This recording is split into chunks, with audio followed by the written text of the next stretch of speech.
adversaire, c'est le monde de la finance. Colonna n'était pas armé, il n'a pas opposé de résistance. C'est bien elle qui a écrit « Omar m'a tué ». Voici les Rolling Stones. 7h23, c'est l'heure du jour où votre plongée quotidienne dans la boîte à souvenirs d'Europe 1. Bonjour Elam Medjahed. Bonjour Dimitri, bonjour à tous. Alors vous nous ramenez ce matin 28 ans en arrière. Nous sommes le 25 janvier 1995 et ce jour-là, Eric Cantona, le footballeur, cède à l'un de ses légendaires coups de sang. Il va frapper un hooligan du club de Crystal Palace en plein visage. Oui, l'attaquant de Manchester United saute les pieds en avant dans la tribune de Selhurst Park.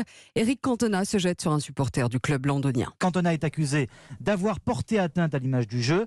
Il a 15 jours pour préparer sa défense et venir s'expliquer devant les responsables du foot anglais. Des sanctions sévères sont à envisager, à commencer par une éventuelle suspension à vie outre-Manche. Au bout de son geste fou, un nasillon de passage, le dénommé Matthew Simons. Après l'expulsion de Canto, le supporter se lâche et lance des insultes xénophobes. Mais le coup de pied du joueur français est impardonnable. Le King devient l'homme à abattre dans la presse britannique. Eric Cantona, 27 ans, capitaine de l'équipe de France de football, assassiné dans les règles ce matin par la presse britannique qui réclame sa suspension à vie. Espèce de voyou, titre le Sun, c'est la fin de Cantona, dit le Daily Mirror. Virez-le, conclut laconiquement le quotidien Today.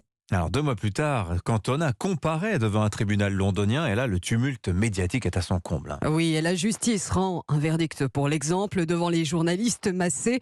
2 semaines de prison ferme, un véritable coup de massue pour Cantona. Cantona est une personnalité connue, je cite ce qu'elle a déclaré, qui a un talent indubitable et qu'en tant que tel, beaucoup de jeunes le considèrent comme un modèle et que compte tenu de tout ça, la seule condamnation appropriée, c'était 2 semaines de prison ferme prenant effet immédiatement.